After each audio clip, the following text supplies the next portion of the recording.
Welcome to the Banker Lamp. Please enjoy the video. In this video, I will explain how to play mods in Super Mario Odyssey. First, you'll need a Nintendo Switch console that can run custom firmware. This is a crucial first step. Next, prepare a micro SD card with at least 32 gigabytes of free space. This will store all your mod files.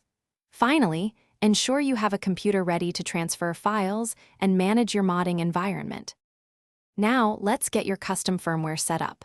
Begin by backing up your console's NAND. This is a vital safety measure. Then, install a custom firmware, such as Atmosphere, onto your micro SD card. You'll use a payload injector to boot into this new environment. Take a moment to confirm everything is running smoothly before moving on. With your custom firmware ready, it's time to find some mods. Download your desired Super Mario Odyssey mods from trusted modding communities. Carefully extract these mod files into the correct directory on your micro SD card. Pay close attention to the mod's file structure to ensure it aligns with the game's expectations. Some mods might also need specific game versions.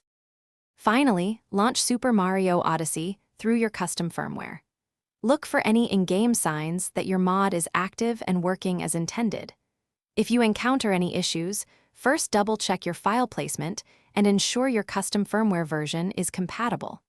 For more specific problems, the modding community forums are an excellent resource for troubleshooting and support.